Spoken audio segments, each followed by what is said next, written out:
Today, I'm playing 100% of Subnautica and embarking on a deep sea odyssey after crash landing on the surface of this watery planet. To do so, I'll be scavenging for parts, uncovering the mystery of the alien creatures that inhabit the planet's ecosystem, and traveling very, very, very deep in the ocean, which is a bit of a problem because I do have a crippling fear of the open ocean and the secrets it holds at the very bottom. This journey began, though, in an equally terrifying way. There I was, strapping myself into an escape pod and fleeing from an exploding mothership. I mean, surely it couldn't get any worse. We're fine. We're fine. We're fine. That didn't seem fine. Oh, that's gonna knock me out. I already know it. Something's gonna hit me in the head. What did I say? When I came to, the entire cabin was engulfed in flames. The fire was raging around me, and I knew that before I could carry on, I needed two crucial resources: mood lighting and a weighted blanket. I wasn't even in the water yet, and I was terrified, but as I cleared out the flames using this handy extinguisher, I gained another useful resource: a little friend to support me on this adventure. Woo! The gnome sounds are making me feel better. Enter Smeep the gnome, a 10 hours of silence broken up by gnome noises video that my chat insisted accompany me on my journey. Smeep's soothing tones helped me to carry on as I learned from the life pod system that I'd sustained minor head trauma, evidently the optimal outcome. Oh, good. See? Good luck. Thank you. Thank you, Karen. Or whoever. I don't know why I assumed it was like Karen from SpongeBob. And even after such a rough little tumble down to the planet, the hull integrity was deemed okay. The rest of the ship's systems were not so lucky, though. Everything else was either offline or broken, so without a repair tool to fix them, I shoved some tasty nutrient blocks in my pockets and made the daunting first trip up the ladder. This was a big deal, okay? I really can't express how fearful I am of open water. Oh my gosh, I'm in the ocean. I'm in the middle of the ocean. Is that a shark? I'm shivering. I'm actually shivering. What is that? What is this? The Aurora, the mothership I'd escaped from, was in dreadful shape, but I had much more pressing issues on my mind. Chiefly, crafting a repair tool to fix my life pod. Silicone, rubber, cave sulfur, titanium. What the? There's not a Walmart in the middle of this ocean. Woo! It very much set in at this point that if I didn't want to perish in this life pod, I needed to confront my fears and jump in the water. And the only way to overcome my thalassophobia was to do it with style. Okay, ready? Watch this. Boom. Off the escape pod, 360, backwards. Oh, what is that thing? What is that thing? What is that thing? Oh, this is fine. This is so fine. Wasn't actually all that fine, but I got my bearings quickly and even sourced a piece of copper, which increased my probability of survival from unlikely to plausible. I mean, we're definitely moving in the right direction. I also stumbled upon this creature egg, which was so cool. You can bet your bottom dollar we will be collecting all of those. The limitations of my lungs were proving to be a real hindrance to our resource gathering, so I added crafting an oxygen tank to my to-do list. To craft one, though, we needed to find titanium, so I headed back into the caves to look for some, and by the time I resurfaced, it was night. Not super jazzed about that, but what's worse, Karen was detecting increased radiation levels from the Aurora. Keep diving then, even if I'm getting like radiation poisoning. I can't see. What is that? What is that? What is that? Why is it coming at me? Stop, stop, stop, stop, stop. Oh my gosh, I just want titanium. Is there a bed? Can I go to bed? I couldn't really do much about the radiation right now, but a flashlight definitely wouldn't hurt, so I put that on our to-do list, gathering acid mushrooms to craft some batteries. I put some of those puppies to work right away in my scanner, which would definitely prove much more useful over the course of my time on planet 4546b. That's where I am, by the way. What this lovely planet is called really rolls off the tongue. Greeted by a beautiful view of the Aurora in flames, I immediately put the scanner to good use. Self-scan? Self-scan complete. Vital signs normal. Oh, that's such good news. Okay, I thought I was like radioactive, but it turns out I'm fine. In fact, I'm perfect. I couldn't wait to do some more scanning, so I explored the surrounding area, scanning and collecting shipwreckage that I was actually able to convert into titanium. This meant I now had all the materials for the oxygen tank. That's 30 more seconds to be underwater. Not great, but I'll take it. And with this added range, I can now explore further out, examining wreckage, scanning this Gary fish, and collecting creep vines, which I'd need to make silicone for the repair tool. My inventory is full. I guess I should just head back. Life on this planet grows in unusually distinct and diverse ecological biomes. Further study recommended. Okay, yep, I'll get on that as soon as I stop peeing my pants. Thank you. With some silicone rubber made from the creep vines, I finally crafted up the repair tool to repair things, as well as a knife. life to do the opposite of that. And upon fixing up the radio in the escape pod, I received an automated message from the Aurora stating a rescue operation would be dispatched in 99999 hours. Oh, wait, I'm being rescued? Oh my gosh, I'm so good at this game. Okay, I think we're doing great. It seems like we're gonna be saved, but I doubt that that's actually happening. Waterborne bacteria levels high. That doesn't bode well since I've been submerged in the water this whole time. Saved in 9999 hours? Oh, I thought it meant 9, but it just did like a little glitch. 9999 hours, so I'm dead. I'm stuck here and I'm dead. To cope with the reality of my likely demise, I did some reading in the moonlight, learning about the ocean planet where I'd now be spending the rest of my mortal days. May support Leviathan-class predators? Oh, planet is beyond Federation space rescue unlikely. Okay, well, I either had to do something about it or give up hope and succumb to my despair, and as tempting as that second option was, I was determined to make it off this planet alive. Jumping back into the water, I collected some silver and gold and returned to the life pod to craft some fins for easier swimming. But it really seems like every time I motivate myself to get out there, make some progress, and not just cry in the fetal position, the situation worsens. Quantum detonation will occur within 2 hours. 2 hours? What does that mean? The whole planet? At last, though, a ray of hope. It turned out I wasn't the only survivor marooned on this planet. Through the radio, I received a message from Life Pod 3 that included coordinates to their location. But before I could even consider going to meet them... Emergency. A quantum detonation has occurred in the Aurora's drive core. Is that the big thing? Oh. For your convenience, the radiation suit has been That's not good. What do you mean, radiation suit? The plan was to not die from radiation poisoning, but without creepvine samples, I had no way to construct the fiber mesh for the suit. I did have the materials for a flashlight though, so that left me without an excuse to go and find some. Oh, I don't like it in here with the flashlight. This is really not my favorite. On the one hand, I felt like I was playing Slenderman in the dark inside my middle school gym. Absolutely horrifying. But on the other hand, I'd exceeded my weekly exercise quotient by 500%, so that's good. Oh, I'm so proud of myself. Okay, so scrap. What was that? Is that a big creature? Oh my god, I'm gonna throw up.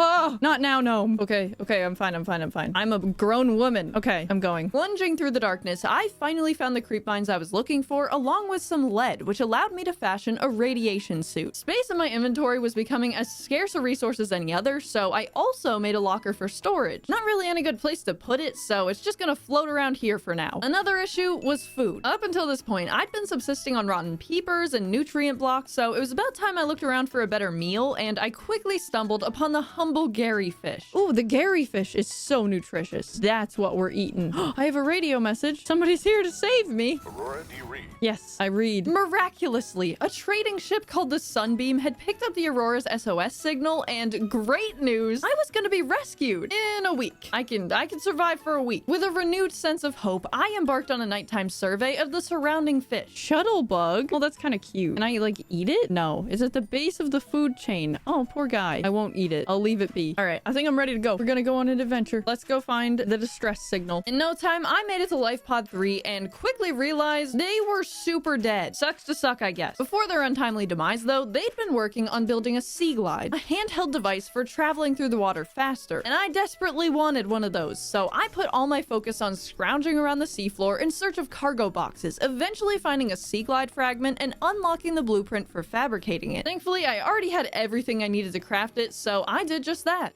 Ooh, the gnome knows. This is huge. Oh, I'm so much faster. This is a huge upgrade. I feel like I'm still not ready to go to the ship. Motivated by such success, I explored around looking for more cargo crates and found the last fragment of the mobile vehicle bay, enjoying the wonders of nature on my way home. Drooping stinger. That seems bad. I'm gonna not touch that. And with the mobile vehicle bay crafted up as well, I now had the ability to construct larger upgrades such as the Seamoth. But without finding the remaining fragments to assemble the blueprint, I couldn't construct anything yet. Reginald? Wait, it has a name? High calorie count. I'm gonna eat Reginald. As I hobbled back into my life pod, I checked my voicemail to find a message from another survivor, Officer Keen of Life Pod 19. They provided me with the coordinates for dry land and instructed me to regroup southwest of the crash site. Okay, it's only 300 meters away. Is that a long time? Is that a long ways away? Wait, that means the depth? It's 300 meters deep? Oh. Oh my god, it's so far away. I don't like that. Specimen with symptoms of infection. Please don't bite me. Please don't bite me. Please don't bite me, buddy. Undeterred by my shark rabies, I continued to drift around with my sea glide, stumbling across loads of wreckages from the Aurora. These turned out to be a very good thing for us, but at the same time, my explorations around them were supervised by a handful of reefback leviathans, and I absolutely hate the noises that these guys make. Seamoth fragment. I found one. Okay. So it is over here. I just need to...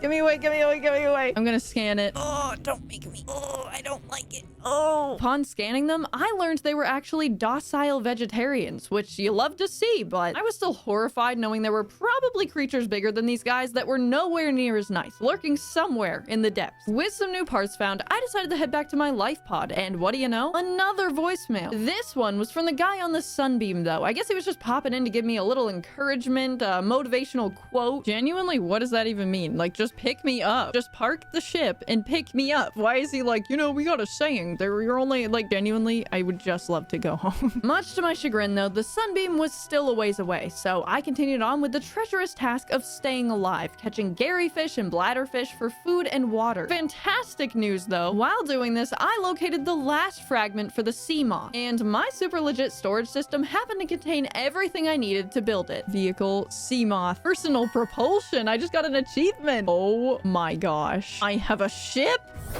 Welcome aboard, Captain. I have a ship! Of course, my first priority was to go for a little test drive, which led to far more casualties than I expected.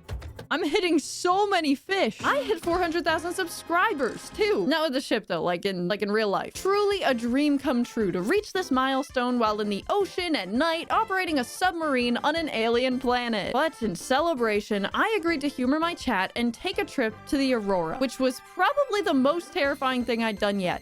Shut up, Smeep, or whatever. Oh my god. To get in, it's the front? Are you guys leading me to where the terrible stuff is? Yeah, the music is really cool until you're approaching a giant ship on fire where something is gonna kill you. Thank you guys so much for 400,000 subscribers.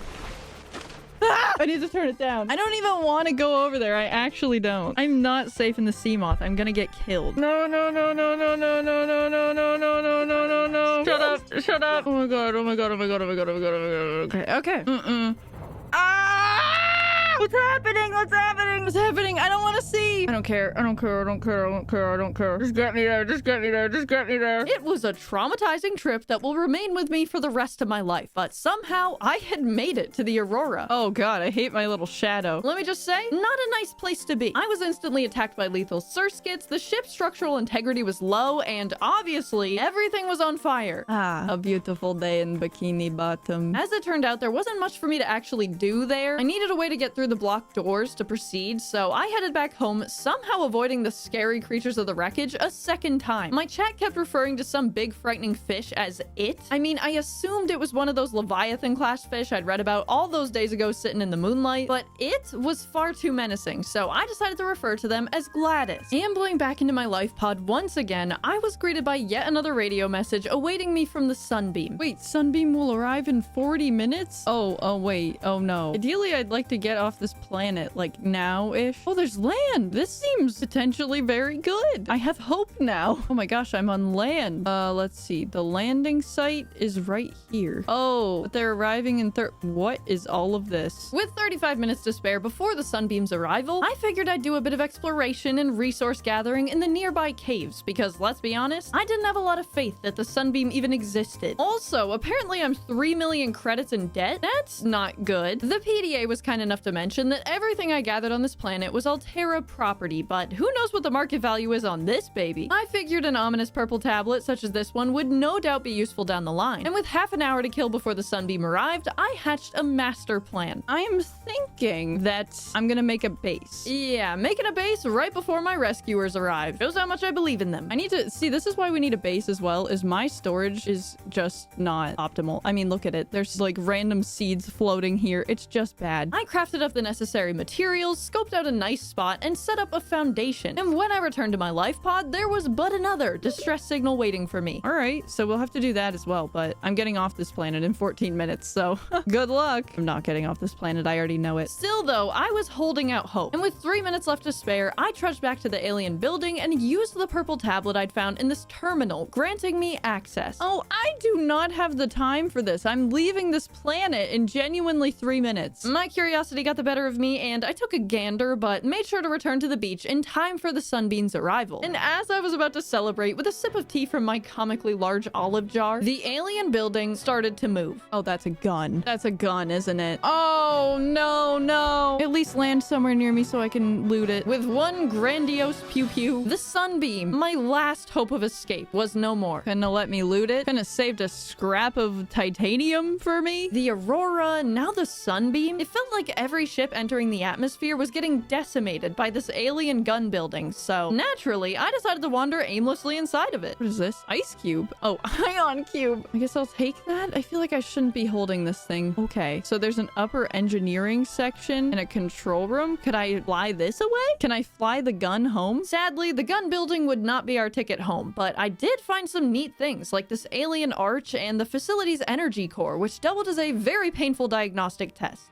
Ooh, Smeep did not like that one. The energy core's control panel kindly notified me that infected individuals couldn't disable the weapon since the planet was under quarantine, and a self-scan quickly confirmed that I was one of said infected individuals, meaning any rescue ship that tried to land would meet the same fate as the Sunbeam. Oh, crud. So I can't go anywhere until I'm not infected? How do I fix myself? The approximate locations of some alien facilities, including the disease research facility and a thermal power facility, provided some kind of clue, but for the most part, I was as lost and clueless as I was before my rescue ship was shot out of the sky. So we were almost saved, and then we weren't, and then we watched an explosion, and then got a bunch of ice cubes, and here we are. I found myself in quite the pickle, a gherkin even, and the chances that I'd get off this planet seemed slim to none. So to distract myself from the looming reality of my situation, I restarted work on my base, building these tubular compartments right next to the life pod. Maybe I'll just make a long tube. It'll be like the sausage base. Oh, I got a settling in for the long haul achievement. But let's go in our base for the first time. Home sweet home. Home sweet home. We are not calling it the sausage tube. I forbid it. But it's the sausage tube. We're in the sausage. I added some more permanent storage solutions to replace the random lockers floating outside, and just like that, our first base was complete. Sausage, sweet sausage. This is so exciting. I feel so established and good. And as a finishing touch, I moved the old storage lockers outside the base and filled them with food and water for easy access before going out on excursions. Charlie discovers meal prep. I know, I'm like, wait, has anybody ever thought to just like make it and then eat it later? Speaking of excursions though, I felt like it was time to check out Life Pod 19, Officer Keen's last broadcast location. Feeling good? Feeling funky? Feeling fresh? Slight problem. This site was 300 meters deep. The crush depth of my Seamoth was only 200 meters, which meant that anywhere past that, I would need to swim unprotected in the open water. While the diversity in this region is unusually low, cause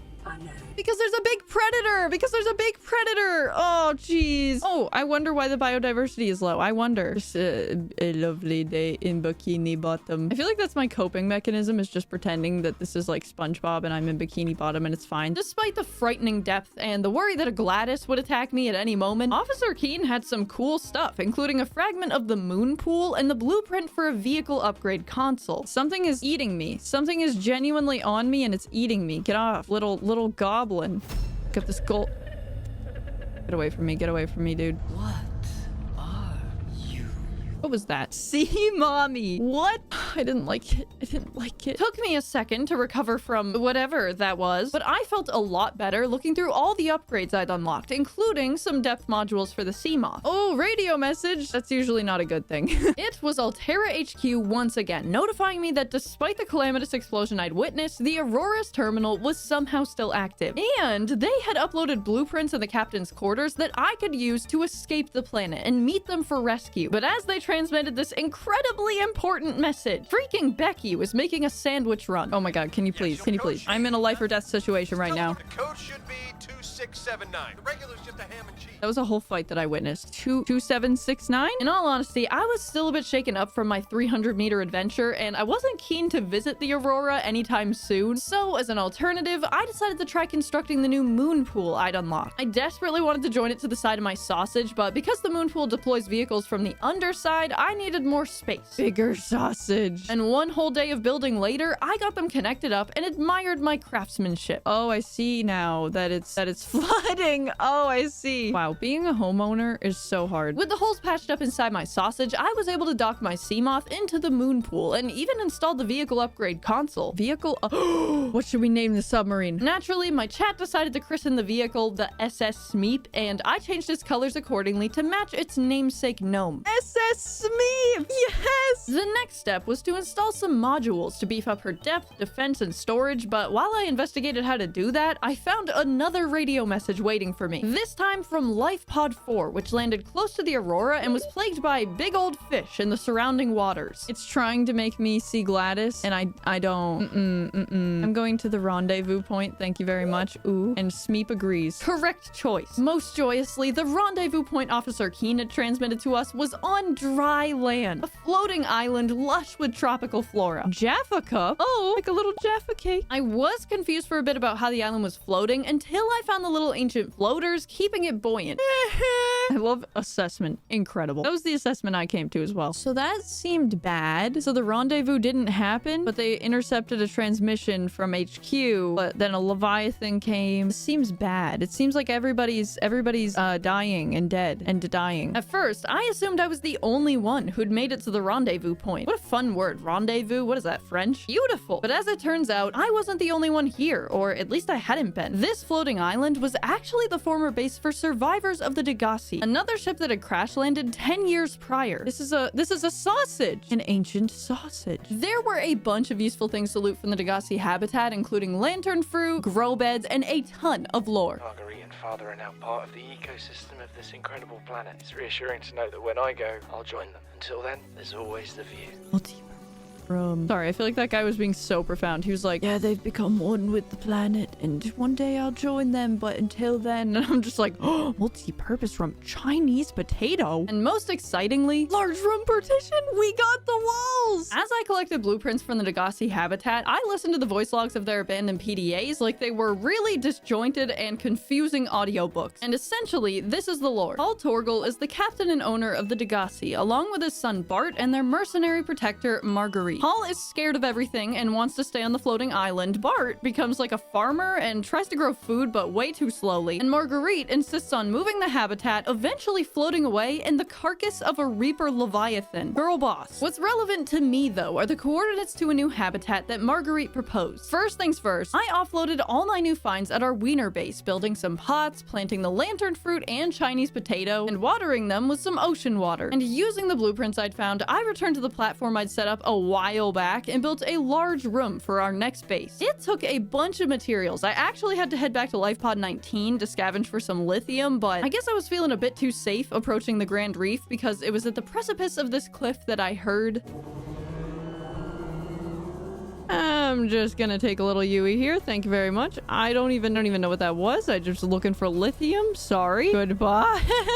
The world had humbled me. Still no idea what that was to this day, but not sure I even want to know. Steering clear of the Grand Reef after that, I continued to gather the lithium and gel sacks I needed, and with all the plasteel ingots necessary, I finished the main room of our second base. Starting to notice a pattern here, it immediately flooded with water. With some of the materials I'd found, I also constructed a couple module upgrades for the SS Smeep that would allow it to recharge in the sun and travel deeper underwater. And following some light decorating, I plunged back into the open ocean and continued scavenging wreckage from the Aurora, even finding a fragment of the laser cutter, which I desperately needed to enter the Aurora itself. Still needed a couple more for the blueprint though. After a hard day's work, I returned home to a couple more radio distress signals. One from a Mongolian emissary from LifePod 13 and another from Chief Technical Officer Yu of LifePod 2. Lots of VIPs in distress. But I mean, what's more important? Saving valuable personnel that might very well be fish food already, or visiting the proposed Degasi Habitat? I definitely have my priorities straight. I feel like I made the right choice though, because on my way to the proposed Degasi Habitat, I found the final laser cutter fragments we needed. Arriving at Marguerite's underwater base, the place was actually really cool, home to these hanging jellyfish things, big glowing mushrooms, and unique, possibly predatory life forms. I managed to find some neat stuff for myself as well, including the blueprint for a stasis rifle, a water filtration system, and most exciting of all, a bed. I don't think I've slept a single minute since I crashed. I will say though, Marguerite's diary log was a bit intense. I'm gonna find what shot us down and I'm gonna tear its damn heart out. With a ton of useful blueprints, resources, and minerals loaded up into my lockers, I finally crafted myself the laser cutter. Before testing this baby out, I first constructed a water filtration system which would provide us with a renewable bladderfish-free source of hydration, as well as a beacon to officially name our base the Wiener. And having established ourselves just a bit more, I went out once again in search of wreckages and inspected them for sealed doors I could cut through. This earned me some fragments of the battery charger and the modification station, two gigantic upgrades I'd been hunting down for a while. I haven't actually brought it up, but the charge on these batteries does not last all that long, and it was very annoying. While I was ootin' a boot, I figured it might be worth it to pay a visit to the Mongolian emissary in Life Pod 13. This is a new biome, and I don't like it. I don't like that little thing, that little man right there, but I gotta go. They're kind of pretty. Are they bad? I don't know. Oh, this area is so freaky, but also really, really pretty. As I expected, the VIP was already dead upon my arrival. Could I have rescued Mongolian emissary Yohi Kasar if I wasn't dilly-dallying around random wreckage sites? Maybe. The world will never know. Cyclops bridge fragment? Is that a bigger ship?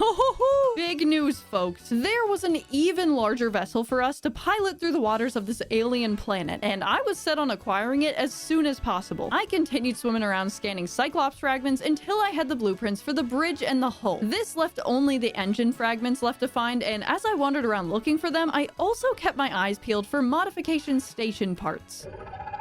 I'm sorry, what is that creature? No, thank you. No, thank you. I just want some better flippers. That's all I want in this life. And at long last, I scanned the final fragment of the modification station, synthesizing its blueprint and instantly constructing it upon my return. This provided us with some invaluable upgrades, including the next level of fins, as well as the thermoblade, which essentially doubles your damage and also cooks small fish on impact for immediate consumption. While I was at it, I figured I'd also improve my oxygen tank and build the second depth module for the SS Smeep, increasing its maximum depth to 500 meters. I was really excited about that, and I felt like it was a good thing, but then I realized that there's probably really terrifying creatures at that depth, so I have mixed feelings. This streak of upgrades only continued with a new propulsion cannon as well as the battery charger, which I placed down next to my Live Laugh Wiener sign. Now, whenever I charge my batteries, I'll remember this important life philosophy. Also, quick update on the lantern fruits. They're flourishing? With so many valuable upgrades and all this progression, I was feeling untouchable, so I figured, hey, why not check out Life Pod 12 in the Bulb Zone? Bulb Zone, I love that. Bone Shark, I don't love that. I spent some time navigating the thermal vents on the seafloor before returning to my second base, popping a beacon on top and granting it the distinguished title of the Baloney. Throughout this entire stretch of progress, one single incomplete goal had been nagging at me, that being to enter the Aurora, plunder it for resources, and collect the blueprint from the captain's quarters. As you may know by now though, any potential run-ins with Gladys or it absolutely mortify me, so I got suitably prepared. Oh my god, I'm stuck. I'm actually stuck. Emotional support blanket, check. Fire extinguishers and propulsion cannon for moving various hazards and obstacles, check. Taking out my anxieties on this poor boomerang fish, check. And that meant it was time to set off in the SS Smeep and return to the Aurora. I'll be honest though, I was taking my sweet time. Not because I was scared, of course, just because I was being thorough. Just wanted to know if I could drive a forklift around, okay? Sue me. But by the time I got back on track, it had turned dark, and all my momentum came to a screeching halt as I stalled until sunrise. So anyway, I discovered who the Rizzler was. I'm not stalling. I'm just telling you about my life. If you don't want to hear about my life, then I don't know what to tell you. Then there's the Rizzler, who's like a little kid, and he goes like, I thought the night would pass faster. I thought if I just talked about the Rizzler, all my fears would go away. But no, that's not really how it tends to work. Anyway, okay. Smeep, give me strength. I made the slow approach to the Aurora, and despite some very worrying tremors... Okay, we made it! We made it! We made it! It's shaken. Something bad is happening for certain. Okay, I think this is as far as I went last time. Equipped with fire extinguishers this time, I cleared the flames of the ship until I reached a crossroad. I opted for the cargo bay, where I put my propulsion cannon to good use, moving crates around to clear a pathway. However, this door, locked by a passcode, kept me from progressing. I backtracked to administration and came across an abandoned PDA, which I listened to like a fun story around the campfire. I'm bleeding. I've got glowing green pustules growing on my hands. I run a self-scan and it tells me I've got skin irritation. Oh, I have that disease. Also in the PDA, I discovered the passcode for the cargo bay, and upon punching it in, found a ton of useful gear to scan, including a fragment of the Cyclops engine. Oh, we're gonna get the Cyclops today, aren't we? I can't wait. I love new ships. So does Smeep. I continued my way through the cargo bay, nabbing another PDA in the locker room with a message from Huggins to Wilson, offering a ride on their spare prawn suit. Oh, come by cabin number 1869. Clearly, Altera employees had varying degrees of commitment to their job, because while one was discussing a joyride in a robotic suit, someone else was reviewing a secret secondary mission to locate and retrieve the Degasi crew that had crashed a decade ago. Already did that one for you guys. I think they're very dead. But speaking of robotic suits, I eventually made my way into the prawn bay. I gotta scan that baby. Ooh, prawn suit. Oh, I can't wait for this. With the prawn suit blueprints in hand, I trucked on into the living quarters, grabbing a couple posters and a PDA titled Relationship Contract Legal Recording. I got the tea while drinking some tea. And low-key, this relationship seems unhealthy. But I need you to understand that I want to change our arrangement. How would you like to change it? I would like to reduce our contact hours How much further can we do that? to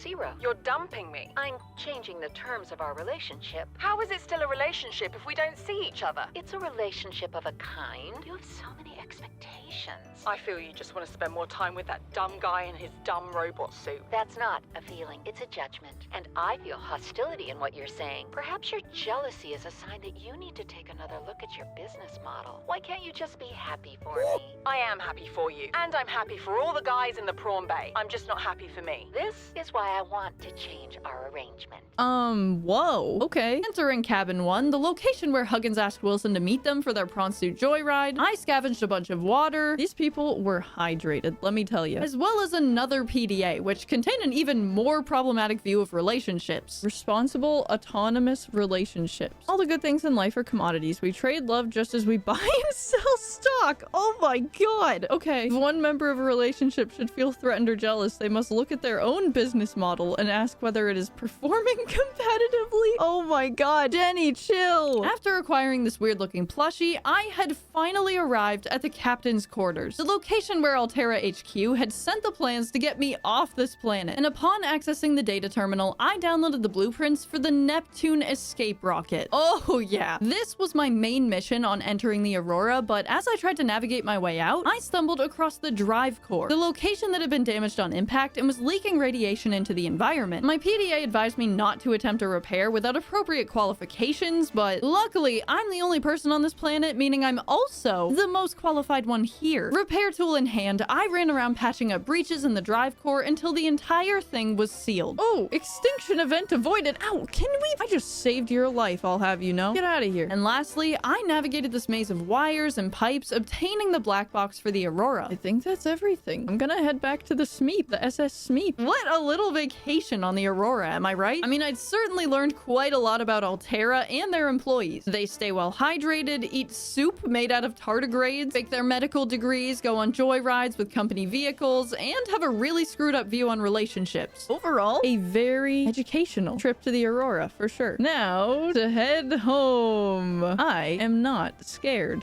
once again, I'd somehow managed to escape the Aurora without spotting any hostile fish, returning to my precious wiener to set up display shelves for the things I'd found on my adventure. This included a model of the Aurora and the weird plushie I grabbed, which was unfortunately too big to fit. For my bravery on this voyage, I also rewarded myself with a bed to sleep in, but the greatest prize of all was the prawn suit. With pretty much all the raw materials on hand, I fabricated everything I needed and headed to the mobile vehicle bay to construct my latest vessel, which gracefully fell straight into the ocean. Oh, Okay. Limitless power. Oh, wow. Okay, I did not know that was what I was signing up for. I thought it would just be more convenient. I can stab things? Oh, yeah. This is great. Somebody was dissing my hallway storage. Look, I know it's not the most sufficient, maybe.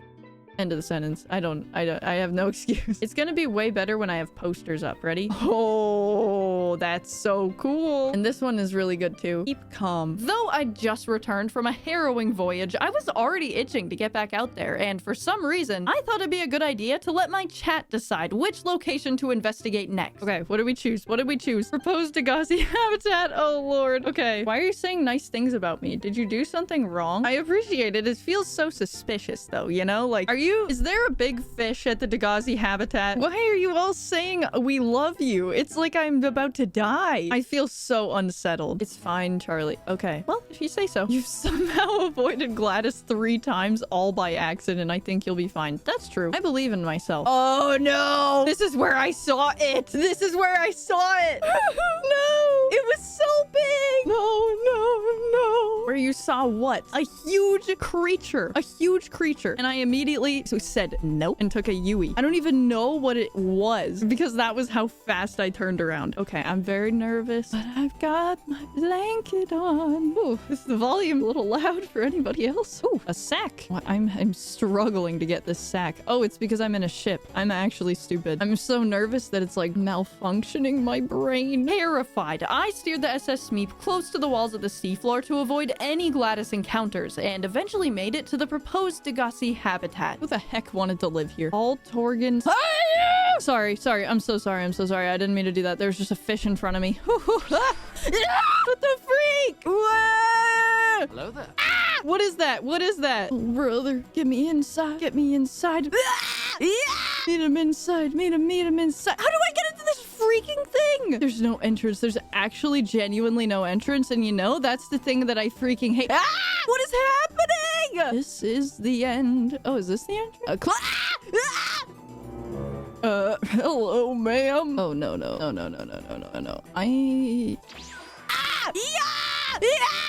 What do you mean?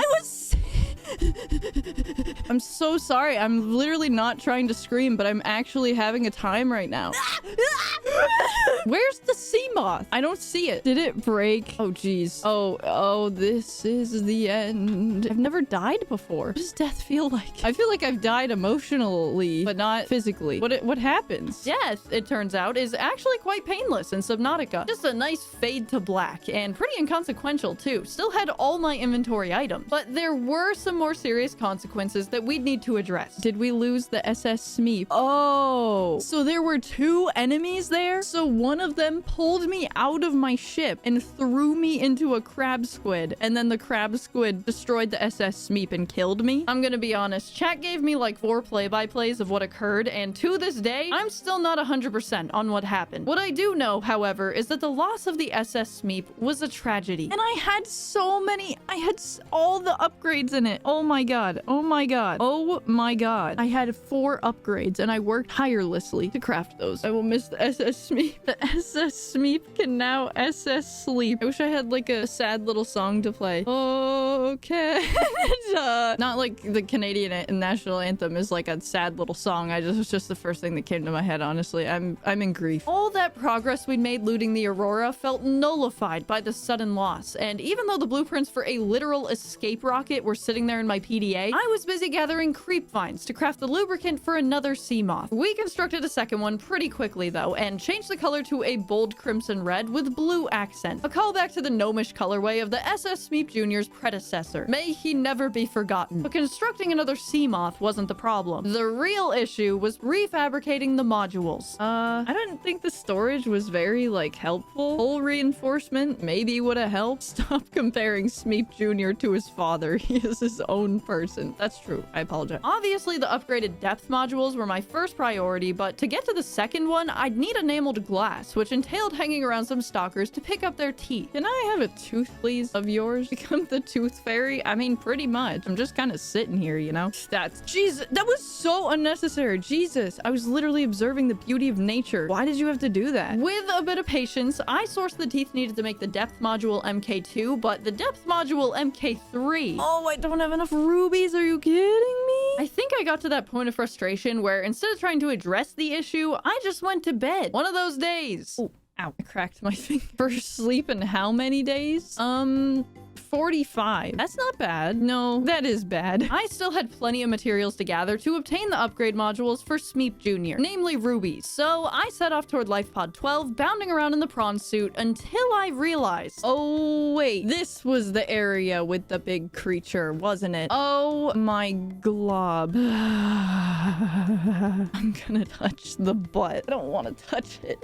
Ooh, thank you, Smeep. Okay, ready? Bombs away. Oh, a little vent. Oh, I've been here? Have I really? Oh. A bit anticlimactic, but I did find the rubies I needed, as well as, I kid you not, 15 stalker teeth. Somebody needs dentures. Which one of you is toothless now? I got so many that when I returned to the baloney, I had to make a dedicated teeth locker. Like, I only needed one enameled glass. But yeah, overall, things definitely could have gone better. We've made some backwards progress today. More than anything, I just wanted the Smeep Jr. to survive longer than his father. So, on top of the whole reinforcement and depth modules, I decided to shell out for the Seamoth perimeter defense system, SPUDS for short, which came highly recommended by my chat. To craft it though, I needed some deep shrooms, so I took Smeep Jr. out for a joyride toward Life Pod 19, hoping to find some, but coming up short. I did find some rubies though, and this weird vent that was like undoubtedly some kind of alien technology. While I searched for the mushrooms, I figured I'd take the Prawn Suit out for a ride as well, making it all the way to CTOU's Life Pod. There, I found a Cyclops depth module and these balls of blood oil. Sounds absolutely vile. By all accounts, this little adventure in my Prawn Suit was pretty successful until I decided to jump off the edge of this cliff, falling into the deep dark abyss of the ocean. I fell for genuinely like 20 seconds straight and almost vommed. Landed in a nest of aggressive bone sharks too, almost completely dehydrated, and that wasn't even the worst part. I quickly learned that the Prawn Suit was not the most adept climber, and don't you know it, I had to scale hundreds of meters of sheer cliff face to get out of this situation. On the brink of terminal dehydration, I did my best to claw my way up the rock face, but eventually I just swam up the remaining 180 meters with my sea glide, leaving the suit behind. This has been genuinely the worst experience. I'd just like to say right now, if any of the devs are watching, I don't even care that I left my Prawn Suit behind. All I want to do is get my Seamoth back, and I'm just having the worst time. All I needed was some deep sea mushrooms, and here I am dying. This is so... Yeah. Upon daybreak, I decided to try and rescue the Prawn Suit, but the added visibility was barely helpful, and I again decided to just abandon that hunk of junk. So much for limitless power. That thing was actively limiting my chances of survival. Instead, I fired up Smeep Jr. and chugged over to the blood kelp zone, finally acquiring the deep shrooms I needed. With them, I cooked up some hydrochloric acid, the last ingredient needed to construct my spuds. And after popping that puppy into Smeep Jr., I embarked on yet another rescue mission, returning to the site of my abandoned Prawn Suit. I carefully positioned the Seamoth about halfway up the cliff, hoping to hop the Prawn Suit on top of it and gain the necessary height to clear the cliff. Shockingly, this technique worked beautifully, so I painstakingly transported the Prawn Suit home and then went back for Smeep Jr., ready for our next foray into the unknown. Of course, though, I had to vent about this awful situation in my chat before I could move on. I got stuck in a hole with my Prawn Suit, and it was the worst freaking moment of my life. I had to bring the Seamoth over to lodge it into the wall in order to jump off of it with my Prawn Suit. And it was like, actually, I was getting so angry. And then I realized the Rizzlers from New Jersey, and that was the whole thing. And it doesn't sound that bad, but it made me so upset. Being emotionally removed now from this terrible adventure, it was time for our most daring mission yet. That being to find the Cyclops engine fragments and complete the blueprints for our next vessel upgrade. I'm bringing back the heart glasses, and I'm calling them my happy goggles. So whenever I'm in a position where I'm gonna start seeing scary fish, I'm putting the happy goggles on, okay? I look so foolish, but I don't know. I can't think of another way to get through it. So many of you just want to see me suffer, and that's okay. That's what I'm here for, baby. As luck would have it, the Cyclops engine fragments I needed were located around the Aurora crash site, being especially common near the back of the ship where the Gladyses tend to roam. I will say... No, I won't say anything. I'm too scared right now. Oh my god, feel like I'm gonna vom.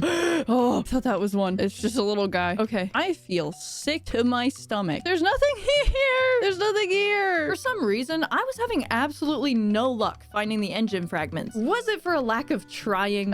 Probably. Yeah, I was pretty terrified. So I moved my search to the mushroom forest instead. Historically, a totally safe place in my experience. There are 2 biomes you can find the engine. You either explore the Aurora or the whole map. Oh! No. No. I just got this one. I just got this ship. Is it gone? Oh my god. I've never seen that creature in this biome before. I thought this was a friendly land. Only Cyclops hull fragments were showing up in the mushroom forest, and after ages scanning the area, I realized that every Cyclops part except the engine pieces are in this biome. Silly me. Those were only in the regions where the horrifying fish are. It's so hard to play a game that's like predicated on your biggest fear. Except there was one small area with no terrifying fish where they could potentially be found. Now I'm just looking for, what is it, the crag zone? Crag Field, but close enough. Only problem was, it was extremely hard to navigate your way there without bumping into giant deadly fish. Still though, I needed to try. Along the way, I stumbled across a ton of useful things too. Blueprints for a stasis rifle, fragments of a Prawn Suit grappling arm, wouldn't that have been useful? As well as the Cyclops fire suppression system upgrade and Prawn Suit drill arm fragments. Oh, that's so good. We need to find the other one of that. What is this? Yes! Oh, I need one more. We'd gotten pretty lucky, but unfortunately, I couldn't find any more engine parts in the area and had no idea where the crag field was, so I returned home with a new plan. I like the idea of getting a little friend. This is nice. This is real nice. After like 2 months marooned on this ocean planet without a single soul to talk to, I was getting lonely and desperately needed some company. And with all the creature eggs I've been collecting and this massive alien containment unit in the baloney, I figured no time like the present to start hatching some cuttlefish friends. It's in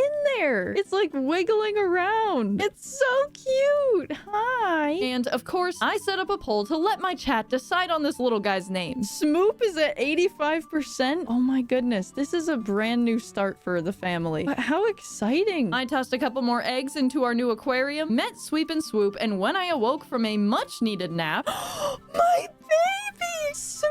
Oh, my baby! Oh, precious creature. The other ones just had. They're so cute. Oh my goodness. I took Smeep out into the open ocean to give him some space to swim around and earned myself the man's best friend achievement. I can't die now. I have a son to raise. One more little pet and then I'm taking you inside. How do I get it back? Wait, can I not pick it up once it's outside? You can't? I mean, being a parent, you gotta let your children spread their wings and fly. Or spread their tentacles. Ugh, that sounds nasty. I take that back. Now that Smeep was on his own, I just needed to trust that he wouldn't get brutally murdered by the cruel environment that I so recklessly released him into. If you die, we'll collectively take custody of Smeep, Sweep, and Swoop. I really hope you do. I appreciate that. All of you are the godparents, I guess. So as not to orphan my precious little babies, I decided to fabricate a stasis rifle in preparation for my next Cyclops engine search. And then I think we're good. How do I use this?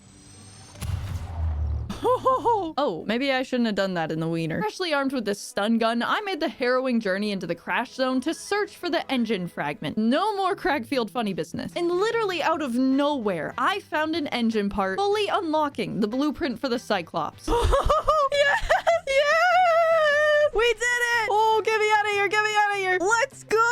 Okay. Blueprints. What are we working with? Since the Cyclops is an absolute beast of a submarine measuring 54 meters in length, we were gonna need a lot of resources to build it. My hoarding tendencies paid off, and I already had a lot of the stuff we needed. However, the only thing I was short on was table coral, so I headed out to scavenge some. And while doing that, my chat brainstormed some names for our next vessel. Somehow we settled on the SS Cyclops. Absolutely wonderful. I took a moment to make sure Smeep was alive before docking my prawn suit in the moon bay. I also realized in this moment that we hadn't even customized it yet. This was to be the SS Salami, painted a crimson red to represent the color of its cured meat namesake. After checking in on my children, who were steadily growing in size and number, I set out to park my vehicle bay in deeper waters to accommodate the sheer size of the SS Cyclops. Oh, 40-foot sub for one. $5 foot long. Oh, it's huge. It's huge. What? How do I enter this monstrosity? Oh, whoa. Oh my god. This is crazy. I have like a houseboat. This is my greatest. Okay, ready? SS Cyclops. Let's go. Instead of customizing the Cyclops to resemble a gnome or a piece of aged meat, I took a more practical approach and made it a kind of greenish blue to blend in with its environment. SS Cyclops. This is the stealth submarine. Indeed. No vehicle dock. Wait, does this mean I can put the SS Smeep Jr. in the Cyclops? I sound like I'm having a stroke. Truly, this thing was massive. Basically just a mobile base in and of itself. So I own this, and that's crazy. Look at how well it blends in, dude. They'll never see us coming. They'll never see us coming. With no experience ever piloting a rig this huge, I turned the engine on and set forth for her first expedition. This thing is crazy. I feel a little bit safer being... Oh!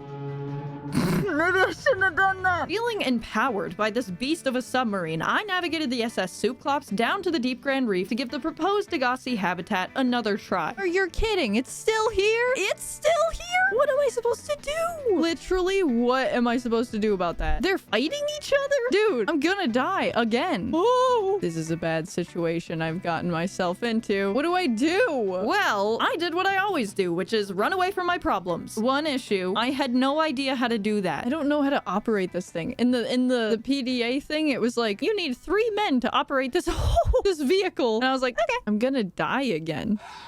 What is that? What is that? What is that thing? What the freak is that? What is that? I want to go home. I want to go home. And I don't know how.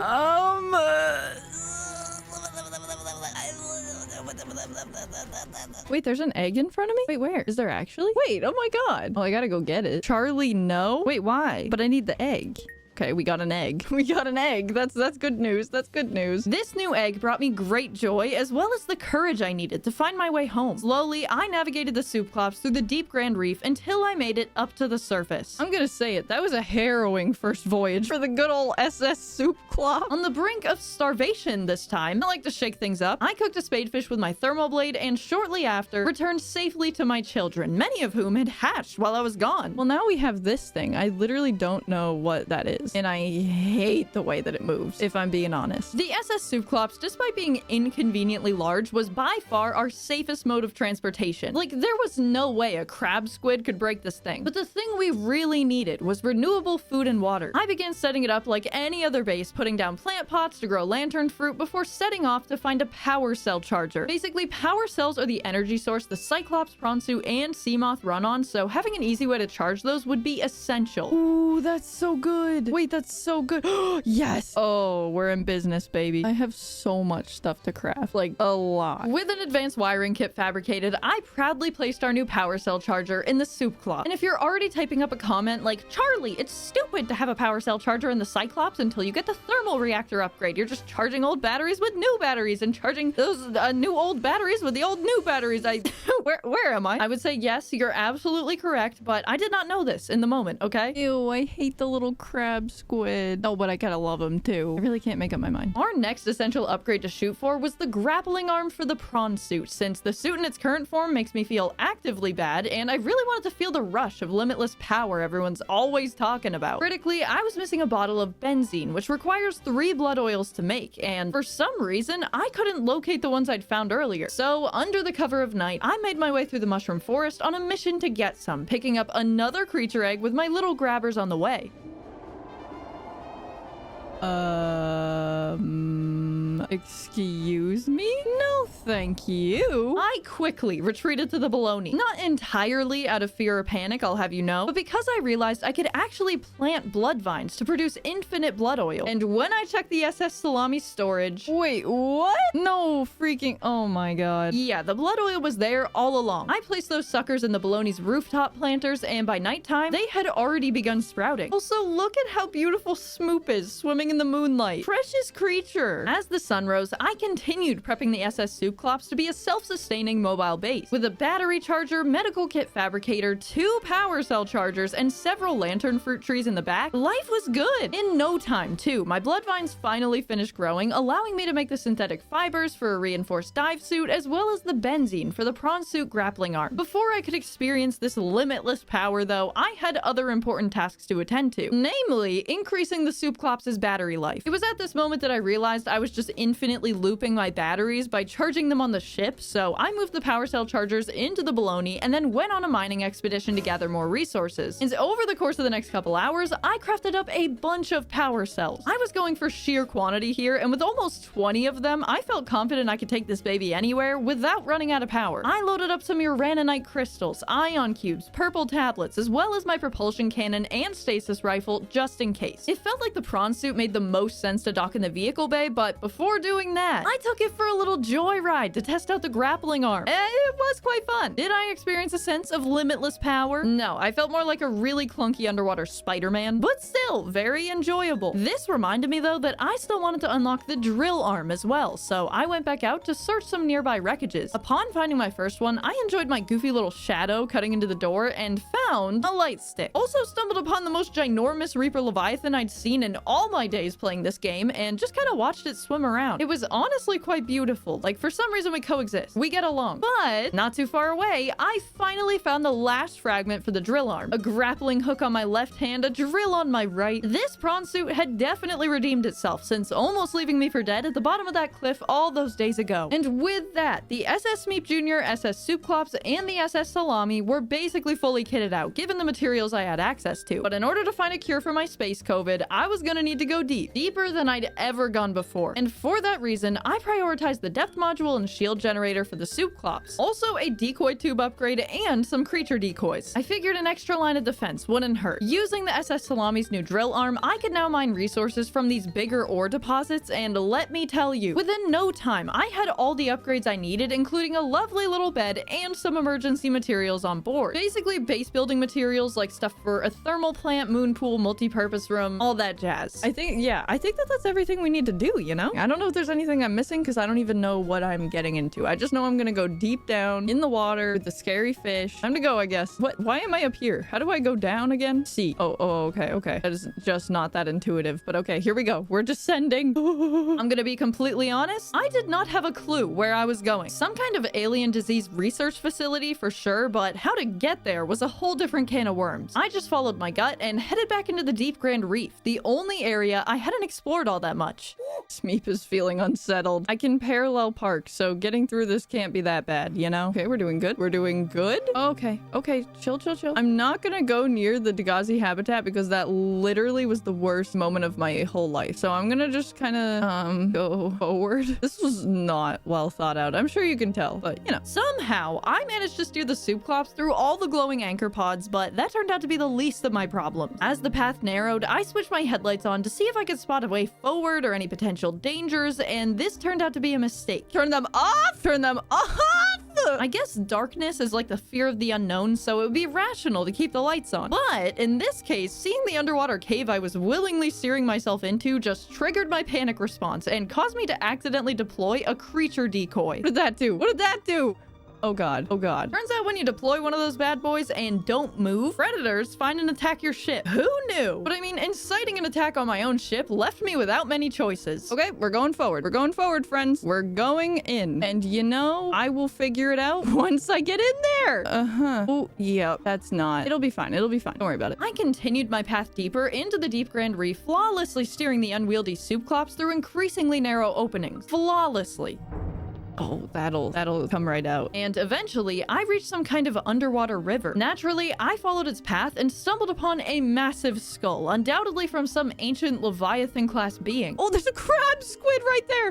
Okay, back it up. Weep, back it up. The giant ship is not a long-term exploration solution. But for an amazing driver like me, did you see me thread the needle? I made it here. Everyone was like, no, you can't get to the Lost River with the Cyclops this way. And I was like, okay, bet. And then I thread the needle. The gigantic alien probe stuck in the skeleton of this creature suggested to me that this had been part of the aliens' research. So I scanned everything I could in order to gather all of the juicy lore. But the sudden arrival of a crab squid, our old nemesis, was my cue to leave. Yeah! And away I go. I've scanned all I desired to scan. I can fill in the blanks. Safely hidden inside my Cyclops, I read through the databank and learned that the alien probes were connected to some kind of central power station or data hub. So I have to follow the probes? Oh, I do see there's like towers that go that way. Oh, no. I'm gonna say it. I don't think I can fit the Cyclops through there, team. With an alien tablet slapped onto the console, I opened the door and entered the facility. Fauna reproductive data. I don't like the direction this is going. Clearly, the aliens have been researching the reproductive processes of life forms on this planet, learning that they all reproduce asexually with eggs. Exactly how this helps cure my space COVID is still unclear, but it is pretty interesting. As I exited the facility, I also picked up my first piece of nickel. And in my mind, finding new ores and materials meant we were definitely headed in the right direction. I took a dip in the briny underwater river, drilling this massive nickel deposit, and then continued on in the Cyclops. But it wasn't long until I faced yet another extremely narrow passage. You don't want to go that way. The Cyclops won't fit. Will it not? Oh, that's doable. Come on, guys. That's doable. Ready? Let's go. Oh, it appears we're a little stuck. Okay, all right. Maybe it's not doable. Hold on, one more try. We can make it. Come on, baby. Come on, baby. Are we good? Oh, I dare say we're good. I dare say it's smooth sailing. I'm sure that'll buff out. Oh, that'll be fine. Okay, let's go. I had defeated the odds once again, cramming my 177-foot-long sub through this tiny path and steering it into a large cavernous room. Nearly instantaneously, though, another problem emerged in the distance. I gotta say that I don't get a good vibe off that guy. I don't know if that's just me. I just don't get a very good vibe off that guy. Hey, it's George. Oh, that's George. Oh, okay. Let me just back up a little bit. Thank you. Give George some space. Honestly, I thought we were kind of done with all that. I thought that was the end. Really, I had very little desire to interact with George, so I did what I do best and stalled, taking the Prawn Suit out to do some more mining in the Lost River. As usual, though, our favorite crustacean/mollusk just refused to leave us alone. Couldn't actually find it, though, so hey, out of sight, out of mind. Empty-headed, I began the tedious task of hunting through the riverbed for crystalline sulfur, a material we needed to craft our Prawn Suit jump jet upgrade. I found it! I found the crab squid! I'm like tingling, but like in a bad way, you know? On the bright side, we were collecting a lot of the materials we needed for late game upgrades, but that didn't change the fact that I still had George, this prepubescent ghost leviathan, to deal with. Fully grown or not, it's still a leviathan, and I hate that about it. With all my lights turned off and silent running turned on, I slowly made my way past George. But these precautions did not keep him from attacking me. In a last-ditch effort, I deployed a creature decoy and took a nosedive to hopefully distract him. Is now the bad time to say I didn't save? Oh, hey. Do I have to go outside? As much as I didn't want to, the Cyclops and I had made it too far to give up now. I courageously swam outside, knowing full well there was a George on the loose, and patched up the damage he'd caused. If you ignore his presence, though, this is actually a really nice cave. Honestly, I liked it so much, I considered building my next base here, but my chat advised against it, promising there was an even better place deeper down. Oh, Smeep, not the time. Thus, I trucked on, eventually spotting some alien-looking pillars in the distance. Immediately, I knew this was the disease research facility I'd been looking for, an alien structure that had collapsed onto the seafloor. The alien message broadcast from the building warned me about hazardous materials and life forms contained within. I'll be real, I've done enough lab safety training in real life to know I am far from qualified to enter such a facility. Worse yet, without any PPE. And were it not for a life-threatening bacterial infection plaguing my immune system, you know I would not be trying to find the entrance. Emphasis on trying. I literally could not figure out how to get in. Door. Is this a door? It's like I've never been in a door. That looks like a door to me. Call me crazy. Everything looks like a door, guys.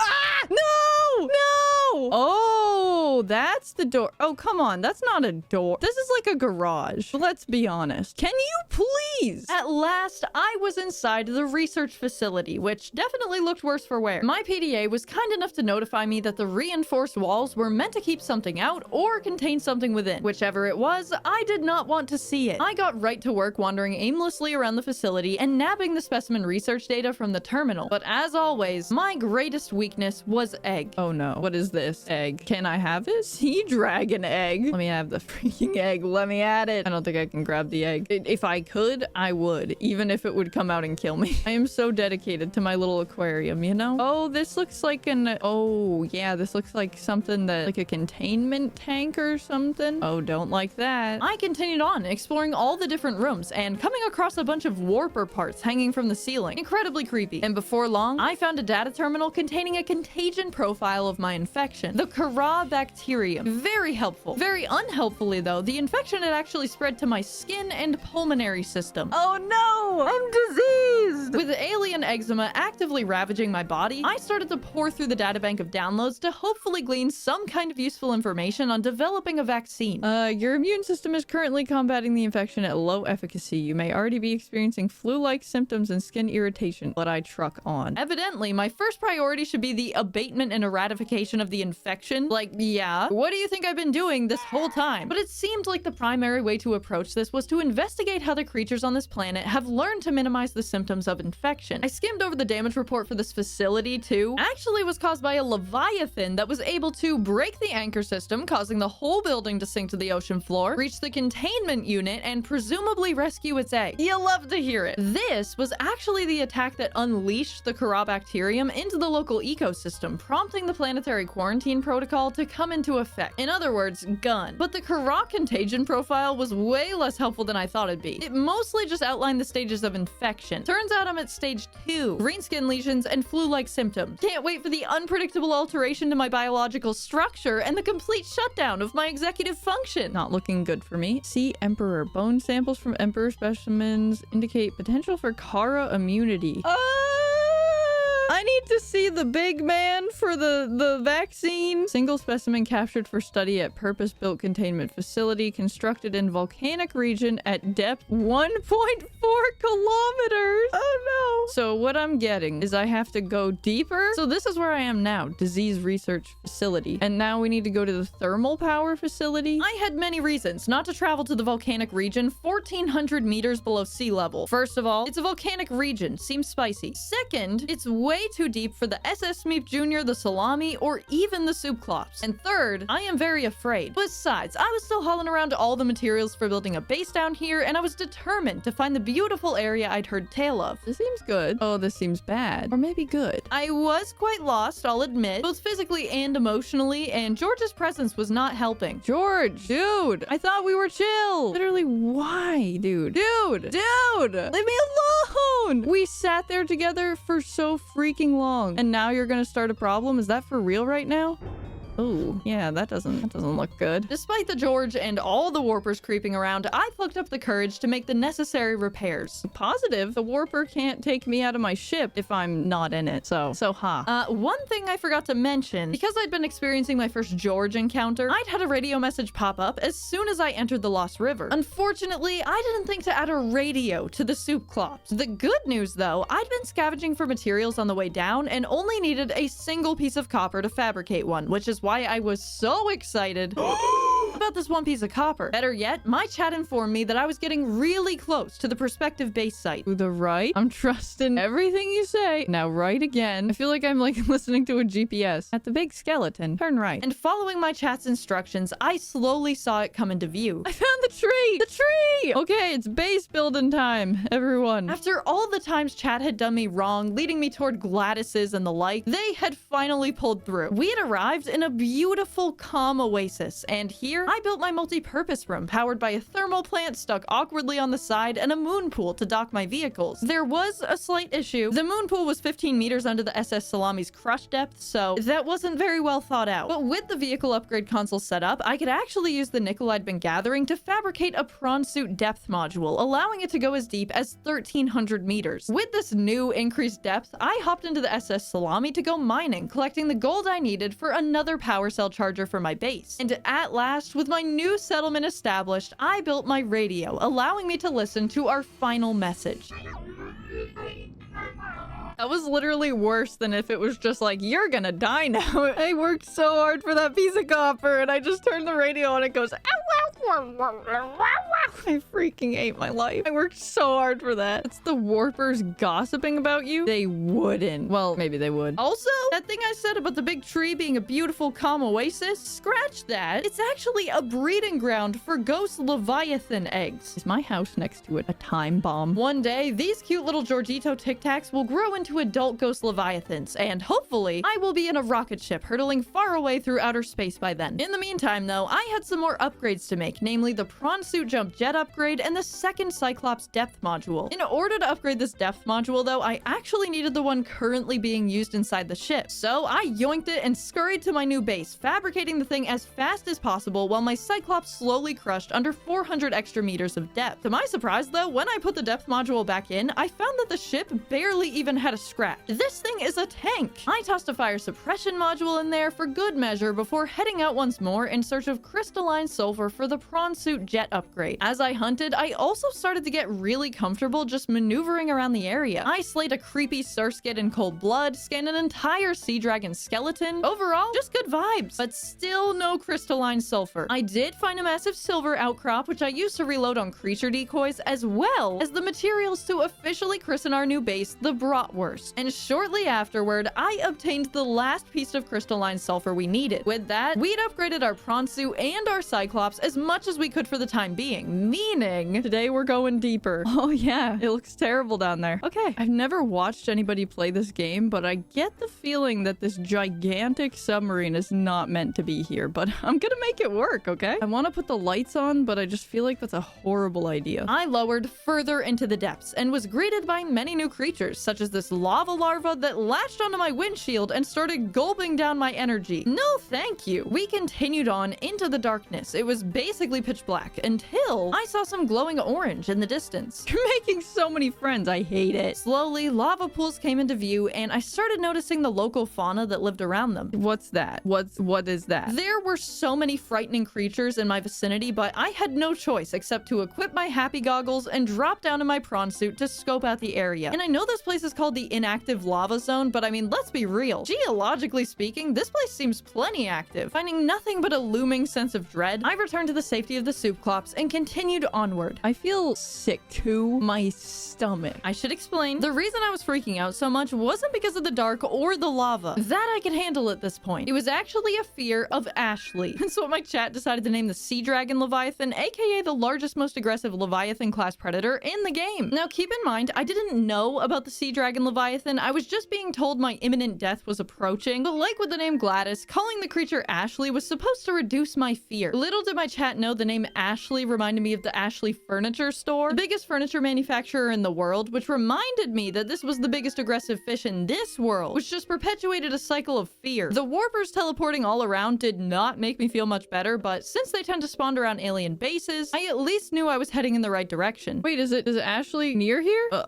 Don't worry, I'm a little worried. I guzzled down some lantern fruit and then embarked on yet another trepidatious outing in the prawn suit, mining some kyanite, which was a crucial material for our next tier of depth module upgrades. Do I want to go deeper? Not particularly, no. But if I wanted to cure my space COVID, I was gonna have to. I crafted the final depth module for the SS Salami, and against the better judgment of my chat, went for round 2 of the yoink and replace maneuver I'd executed on the Cyclops earlier. I'm gonna do it. Okay, ready? Go! Go, go, go, go, go! Okay, okay, okay. Boom, boom, boom. Upgrade, upgrade, upgrade. Oh, that takes a long time. Okay, okay, okay. Did I do it? Are we good? We're fine. Look at that. That wasn't even that bad. Now, I could go up to 1,700 meters deep, and I truly had no excuse not to head deeper into the lava zone. Yay! Woo! Yahoo! Woohoo! Can you tell I'm coping? Where is she? Oh, baby, I see it. I'm gonna back this thing up even if it grinds against the wall. I don't care. Where am I going? There's 3. Where the frick am I going? Here's what we're not here's what we're gonna do. Here's what we're gonna do. Here's what we're not gonna do. We're gonna turn that off. We're gonna turn it all off. Turn it all off. Turn the lights off. We're leaking. We're leaking. Oh, hey. Okay, we're gonna take the power cells out. This is a problem, I will say. There's like fish in my ship. Does it like know I'm here? Oh, I would venture to say it knows I'm here. That's just a lizard. No way, really? Slight false alarm there, I will admit. But even after such a panic-inducing 2 minutes, I hopped out to investigate the area and supposedly find some type of lava castle. You need to find the entrance. I hate that. All the time. Find the entrance. Find the door. Ashley will see you trying to enter. I doubt. Exploring the caves actually went decently okay. I did have a minor freakout seeing Ashley from behind, but eventually, I found the entrance to the lava castle. The volcanic rock which has formed in this area can be carbon dated to between 800 and 3,000 Earth years ago. Awesome. Thank you. With so much love and respect, I actually don't care. What I did care about was more creature eggs for my collection. A mini lava lizard awaits. Venturing further inward, though, I found what I've been searching for. The alien thermal plant. Recurring theme you may be noticing, though? I could not find my way in. The one thing, they seem very intelligent, but they just don't know how to make a good door. If it weren't for the Prawn Suit's upgraded jet boosters, I'd be having a horrific time right now, but they allowed me to easily search around for an entrance, and after a brief run-in with a warper, I found the door. Again, more of a garage, but I digress. As I poked around the alien thermal plant, I stumbled across my first blue tablet. I'll take that. Thank you. I don't see him, though.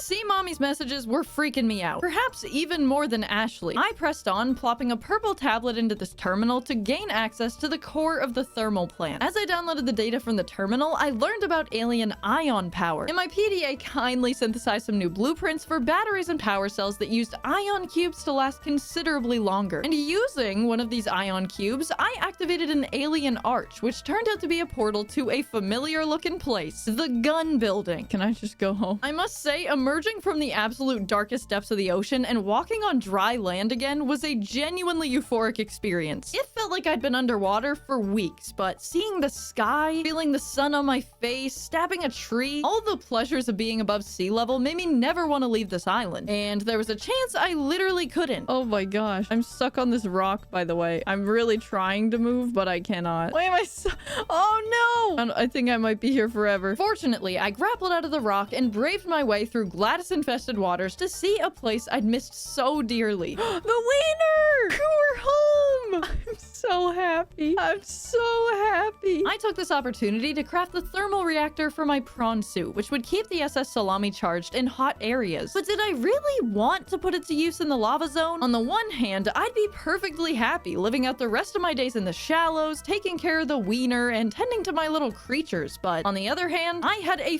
fatal bacterial infection I needed to cure. Although I was just over 100 days into this watery nightmare, I knew my journey was nowhere near over yet, because deep in the lava zone was the primary alien facility, which no doubt held the key to curing my space COVID. To aid in my journey there, I decided to gather some resources and craft ion batteries and power cells. But with these energy sources squared away, the issue of my own nutritional needs arose, and my chat had the ingenious idea to breed up some Reginalds so I could have an infinite food supply. So with a smidge more resource gathering, I set up a multi-purpose room above the baloney for this little project. Look, it wasn't that well thought out, really. Why is it gonna fall? Okay, alien containment. Have you considered being an architect? You know, before, no. But now, I'm like, oh, I might have the gift. Who else could keep that thing standing with nothing but pure willpower? I tossed a couple Reggies into the tank, and with bated breath, I sat there, waiting for them to woohoo for my free lunch. And then I made a horrible discovery. One is infected. Are they both infected?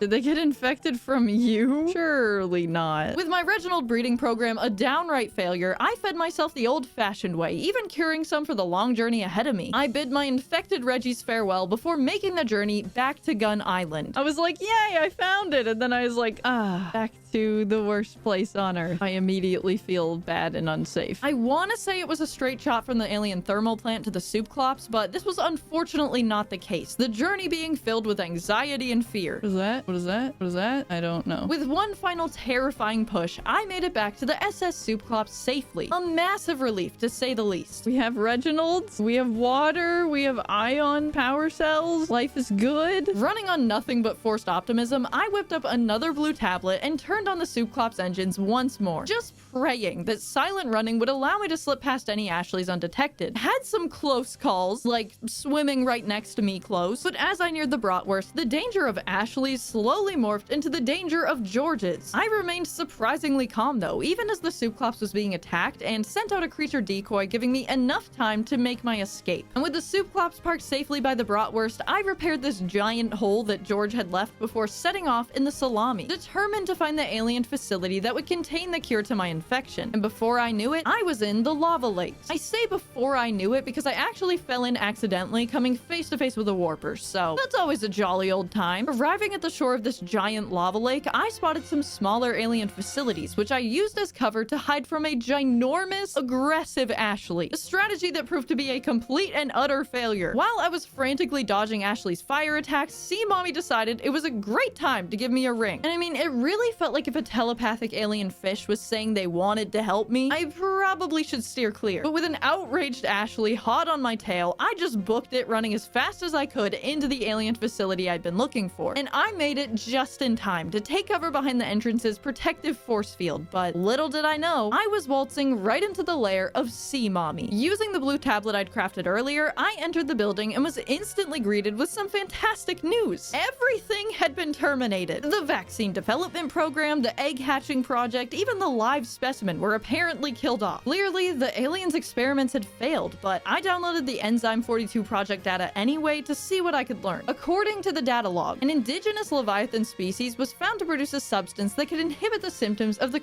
bacterial infection in other organisms. The alien researchers had contained this Leviathan in a habitat to study it, building warp gates to import the flora and fauna needed to sustain them, but their health quickly deteriorated. All attempts to develop the enzyme into a vaccine has been unsuccessful. Okay, that's terrible news for me because I want to go home. Strolling further into the research facility, I found a preserved Sea Emperor fetus that died from being forcibly removed from its egg casing. As an egg-loving gal with plenty of little creatures back home, I know how important it is to respect the egg hatching process, so this truly broke my heart. This fetus was just the start though, as I entered a biological archive with over 40 egg specimens at varying stages of development. This is cool. This is my kind of museum. Just looking at eggs all day. Despite being a massive Leviathan class creature, apparently Sea Mommy was a vegan, feeding entirely on microorganisms. Love that for her. And me as well. And Enzyme 42 was actually a digestive enzyme that helps to break down food, but its anti-corrupt properties were super beneficial for other fish too. Its presence in the ecosystem explains how life on the planet survived the outbreak. Is it really expelling that much enzyme? That's crazy. Oh, but it remains to be explored by what mechanism the enzyme's delivered. Okay, that makes sense. I was like, is it just like spooting it out and everyone's swimming through it? Activating another warp gate led me to an underwater cave in the Lost River, and upon placing an ion cube in the next, it transported me somewhere else entirely. I'm starting to get the theme. I put an ion cube, it opens a fast travel, and I'm in a new biome. So I feel like I'm gonna have to go on a fetch quest. Oh my, there's a water slide in this one. Smeep says, oh, keepers entering the facility. No! Darling boys! So you have a pipe that goes in with peepers and a pipe that goes out with peepers. What does it mean? Water slide for peepers? I guess so. I guess they had to have like recreational activities too, you know? It couldn't all be science. Turns out it was science. So peepers are at the bottom of the food chain and things are eating it, and you have that like biological amplification so that the enzyme is getting brought all the way up to to... Oh, so that's how the creatures are alive and not dying? But then why are they getting infected? Using bioaccumulation to distribute the enzyme up the food chain was such a cool concept. As a former aspiring biologist with 180 college credits and no degree, I absolutely loved it. But I guess the Peeper water slide didn't work out because the enzyme was too weak. However, putting 2 and 2 together, if there's still souped up peepers getting yoded into the ecosystem via water slide, that means Sea Mommy isn't a hallucination. She's somewhere in this facility and could possibly spoot her enzyme on me to cure my infection. With another blue tablet placed, I unlocked the next entrance leading to an area with a giant pool of water. And instantly I knew I was meeting her, the one and only Sea Emperor Leviathan. Hey! May I leave? Are you here to play? No. Others came here once. They built these walls. Okay, it seems like we're just having a conversation. I'll stay. Now they're gone. And instead, we have you. We are curious whether you swim with the current or fight against it as they did. I'll swim. I can swim. I'll swim. Wait, you mean like for real swim? I'm swimming with my mama. I'm swimming. Oh my, what is this? Is this the enzyme? She's pooping it. Despite what the data log said about all live specimen being killed, this containment unit was absolutely teeming with life, and I was enjoying every second of it. Just following Big Mama's trail of enzymatic excretions. Whee! I'm in here. Am I healed yet? Oh, okay. I'm not actually literally supposed to follow the current. That was just like a metaphor. Within the tank, I quickly spotted something glowing beside one of the alien probes. A sea crown, which I'd never seen before. I took a quick sample before checking out the incubator at the center of the containment tank, which still held 5 eggs. Probably hundreds, if not thousands of years old, resting in stasis and awaiting the ideal hatching conditions. What are the conditions then? Is that what I have to like figure out? I love being able to be close to a fish that's giant and not gonna eat me. Like I'm in awe instead of wanting to die, you know? Hey! Oh, you're landing. Oh, I see. I'm just observing. I think Sea Mommy could sense that I wasn't like the alien researchers that tried to forcibly open her eggs. Us egg enjoyers, we just connect like that. So, powering up the incubator with another ion cube, Sea Mommy explained her proposal. If I could hatch her eggs, she would give me the enzyme to cure my infection. Now, normally, Sea Emperor Leviathans lay their eggs in shallow waters, but hooked up to this incubator, the only way to simulate their natural hatching environment was with an artificial hatching enzyme. But the alien researchers could never figure out the formula. Surely, if an ancient, highly advanced race of cybernetic life forms couldn't crack it, you best believe that Riley Robinson, janitor and lover of hair gel, can get the formuoli. Okay, I'll do it. Deal. Do it to like shake your little thing. With one big huff, the Sea Emperor Leviathan cleared the sand away from the central warp gate and handed over the secret recipe for her hatching enzyme. It is a fetch quest. I told you it's a fetch quest. High stock seed, ghostweed seed, fungal sample, bulb bush seed. Oh, geez. I tossed an ion cube into one of the warp gates I hadn't activated yet, and of course, it took me to the bottom of the Grand Reef, a place I did not want to be. I quickly grabbed my eye stalk seed and hightailed it out of there, moving on to the Lost River for some ghostweed. That's 3. That's 3 ingredients. We have 2 more portals, and then we're hatching some babies. And very fun, while entering the mushroom forest, I spotted a time capsule. For those who don't know, every time you beat the game, you can send out a time capsule with materials and a message for other players to find. And this person left me a sappy little message, chips and coffee, as well as an absolute flex of a photo. Just take a moment to look around you and think of how far this community has come. Hope you're enjoying the ride as much as I am. Best of luck. That's partly like cute and partly just like a disgusting flex. They just like, look at this base. What? This is a city. This is a small city. And they're just like, love this game. Like, I'm sure you do. Oh my god. It looks like 50 humans live there. All I have is the wiener. I don't even want to talk. That is an average base? And what would you call the wiener? I'd say the wiener is pretty average. With my fungal sample in hand, we only had one ingredient left to get, the bulb bush sample. And having attained that, we'd gotten all the necessary materials for the hatching enzyme. Pretty simple, except that slight problem, I needed a fabricator to actually craft them. Not a big deal though, because we had these handy dandy warp gates. Okay, where is the wiener? Which everybody says is a bad base, which I did not know until now.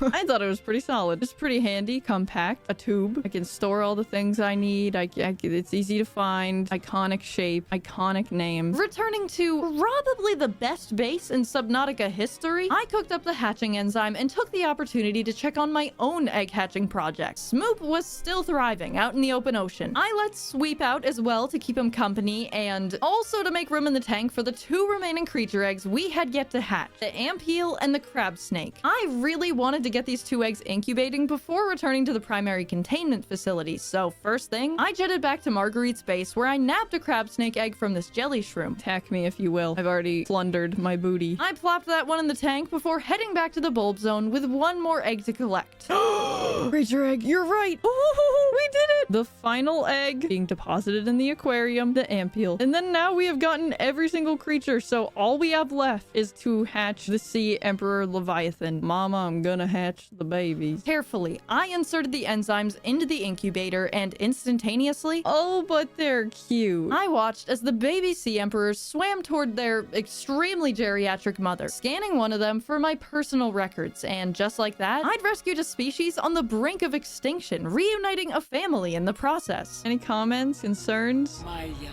are swimming for the shallows. I thank you. Their freedom is my end.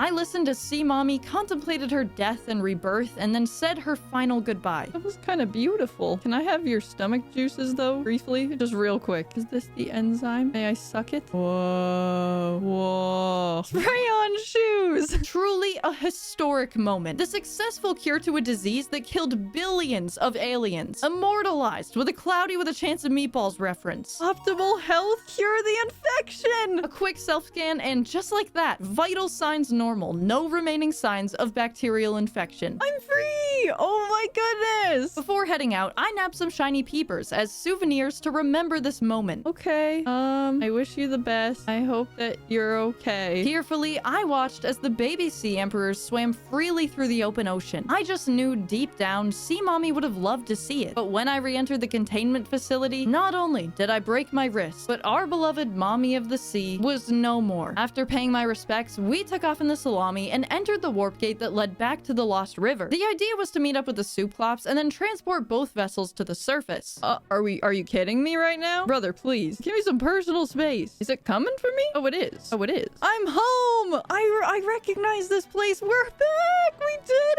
it! Following everything that happened with Sea Mommy, the hatching enzymes, curing my infection, the bratwurst was a sight for sore eyes. But now was no time to rest. In fact, now that I was Kara-free, I'd now be embarking on my biggest adventure yet, escaping the planet. Of course, resource-wise, there was a lot of stuff I'd need to build an entire rocket ship, so I wanted to make sure I had everything I needed from the deep ocean before heading out. Honestly, I don't ever want to come back. I took stock of my nickel and kyanite and thought it'd be best to collect some more crystalline sulfur while I was here. And it was then that I noticed my food and water just didn't deplete anymore. I guess all that stomach juice made me into a superior being. This is my origin story, no big deal. All I needed was 1 piece of crystalline sulfur for my rocket, but even after a couple trips around the lower river, no dice. Truth be told, I was so eager to return to the surface and begin my rocket construction that I decided to just start packing up and pray that we'd find one on the way. Goodbye. See ya. Thanks for the memes. Off we go. This is sad. Like, we're leaving forever. That's so crazy. Before setting off, I snapped a quick photo of the tree, the Cyclops, and the bratwurst. The only photo I have to remember this place. In fact, the only photo I took throughout my entire playthrough. And oh boy, is it out of focus. I love that I'm having an emotional moment here and everyone's like, is the ocean soup? Be in the moment. Live in the now. With my happy goggles equipped once more, I began the long ascent to the surface. Just as planned, when we reached the briny streams of the Lost River, I spotted it. The last crystalline sulfur we needed for the escape rocket. It was actually surreal knowing we'd never have to be this deep ever again. In fact, soon we'd be far above sea level and on our way home. Frankly, the journey to the surface was pretty uneventful aside from one George sighting, but I easily navigated that situation with my old pal silent running and continued my rapid ascent, seeing the sunlight once more after all this time. Like, that was just such a wild journey to go to like the center of the earth and then just ascend again. Like, I can't believe that just happened. And like, I'm afraid of the ocean and I just did that? Oh my gosh.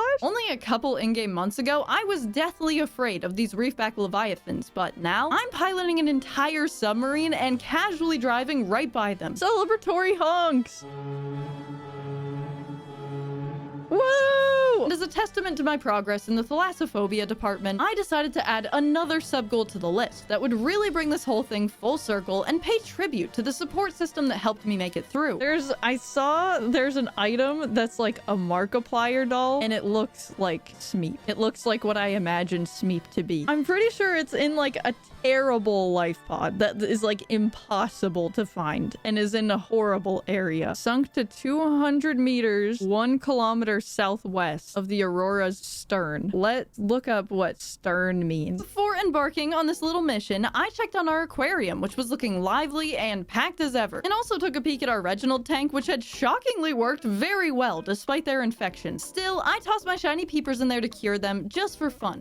It's peeing on them. They're healed. This is so full circle. I guess the only difference between an aquarium and a fish farm is if you turn it into lunch, but now that my hunger was forever satiated, I suppose I'm now the proud owner of 2 fish tanks. One is just far more diverse than the other. With my children attended to, it was now time to fetch the Markiplier Smeep Doll. And for this mission, I decided to take the Cyclops. I don't know, it just makes me feel safe, and I am not about to die right before I make my escape from this planet. Navigating my way to the crag field didn't actually turn out to be that bad, and I immediately began my search for Life Pod 7, which evidently was super hard to find. Where would I be if I were a ship? Oh my god, no freaking way. What? No way that I just found that. Entering the last life pod wreck I'd ever loot, it only felt right that it was for Smeep. He saved us over and over in our times of need, and now it was time to return the favor. Smeep is so happy to be saved. Did you hear him? He went, ah! I mean, I guess that's always what he does, but it seemed happier than usual. Can you grab me? This little side quest proved much more straightforward than expected, and in no time, I was back in the shallows, organizing my materials for the rocket launch pad. And then I realized a crucial thing I'd totally forgotten. Oh, I didn't turn the tower off. Oh my gosh, I have to turn the gun off. That would be important. That would be important. I added that to my mental to-do list for now and continued with my rocket preparations. This is huge. How did I do this? As I organized my resources for the fuel reserve, I consulted my chat on names for our rocket, and you guys did not disappoint. Whoa, those are some big boosters. Hello. Look, I came to the table with Sausage Nara. It's like sayonara, but with sausage. Forget about it. But you guys pitched Missalami, Therese So Long, the Smocket, that's a powerful one, Smeep Ya Later, all solid contenders, but nothing seemed to fit. No name felt worthy of this majestic vessel that would ferry us into the stars. That was until I started work on the cockpit and the perfect name was brought forward. Smeep-lennial Falcon. The Smeep-lennial Falcon.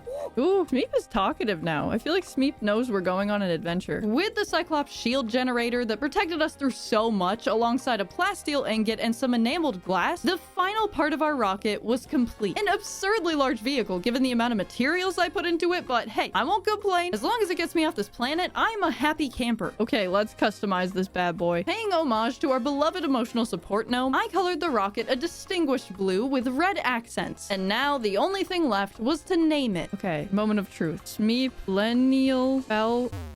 Oh no! A devastating foe that no one saw coming. The character limit. But like a leviathan rising from the depths to eat some lesser fish or something, I don't know. A lone hero emerged with an even better name. The Smeepollo 11. I mean, is that the one that blew up? Yeah, that's the one that landed on the moon. Okay, I see now. I'm like, is it the 13, the 11? I mix them up. Knowing my rocket was named after the success story that put humans on the moon and not the one that almost killed 3 astronauts, I felt good about it. With our beautiful rocket now constructed, it was time to tie up all our loose ends on this planet, which included deactivating the alien gun and committing vehicular manslaughter.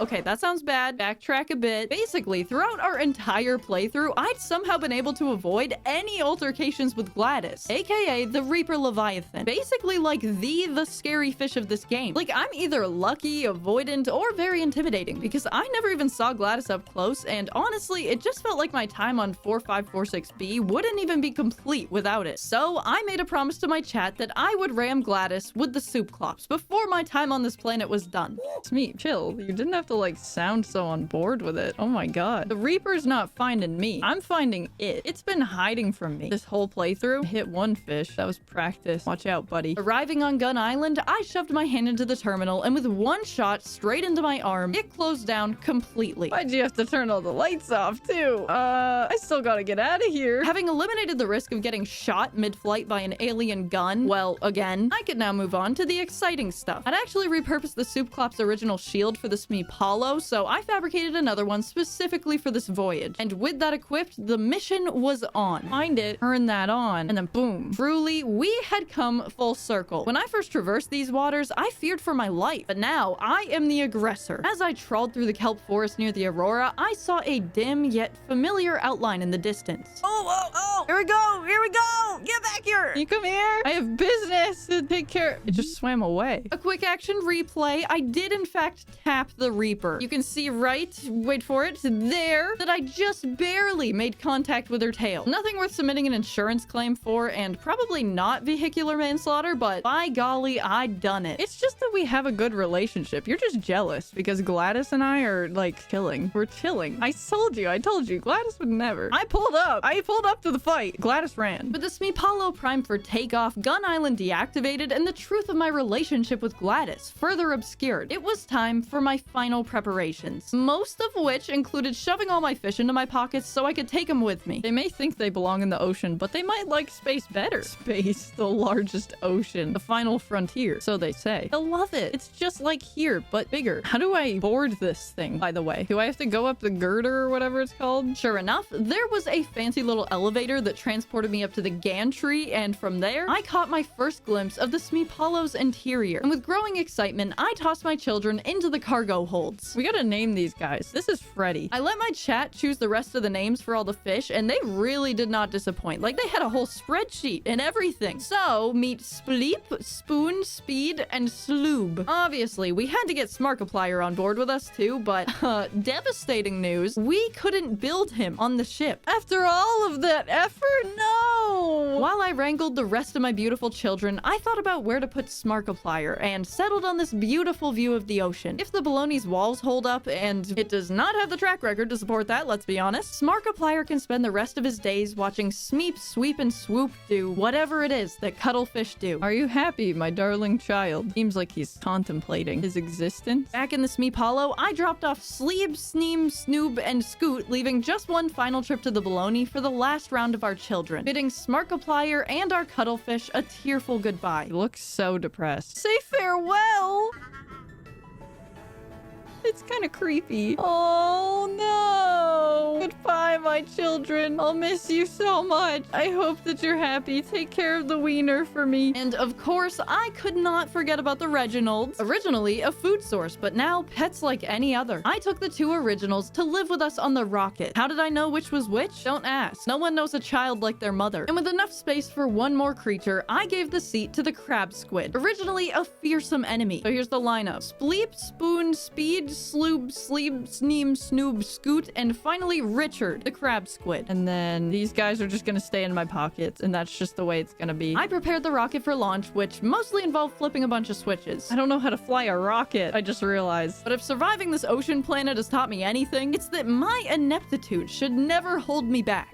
I know, Smeep, I know. I headed up to the cockpit for the last time, pockets full of fish for my final send-off. In my time capsule, I offered up our two Reginalds, miraculously healed from the stomach juices of our late sea mommy, and a potent symbol of what we'd accomplished on this planet ravaged by disease. And with them, a stasis rifle to represent Gun Island and the brutal measures taken by the alien researchers to contain the disease. May these offerings tell future explorers the story of my time on 4546B. To my fellow traveler. Is that how you spell traveler? This is Captain Charlie signing off as I leave this terrible planet. To you, I bestow my greatest possessions. Two Reginalds, my very best friends. I beg of you, please do not eat them. I understand food is scarce on this planet, trust me, I've been there, but please treat them with love and respect. Consider them your new companions, just as I have. And secondly, my stasis rifle. Didn't really use it much, so there's probably some juice in there. As I prepare to ascend into the heavens in my trusty rocket, the Smeep 11, I leave behind all I hold dear. Smeep, my trusted little companion, and Sweep, Swoop, and Soup, my cuddlefish children, swimming in the great abyss until the end of time, as it should be. Circle of life, am I right? I do not know where I'm going. I do not know where I came from, but what I do know, Cotton Eye Joe, is that wherever is next, I will find the beauty and the family. Sausage Nara, my friend. Eat your Vegas. I kind of ate with that, honestly. Okay. Oh, Smeep, we're getting out of here. I'm so, like, good. Like, I felt like I was, like, a janitor, but suddenly I know how to pilot a rocket. Okay. 8, 7, 6, 5, 4, 3. Goodbye, Smeep! There it goes! The cloudy sky shifted to pitch black as we entered the vacuum of space, colliding with the debris field that the Aurora had left behind. A panel dislodged on the console, threatening to end this adventure just how it started, but this time, it missed my head and we were in the clear. That's the planet? Ooh, indeed. As I float above, I say one final goodbye to the ocean planet that almost killed me. On numerous occasions, Sea Mommy says one last goodbye, even Smeep gets in a final word, and then we're home free. Whoa! Dang. That was crazy!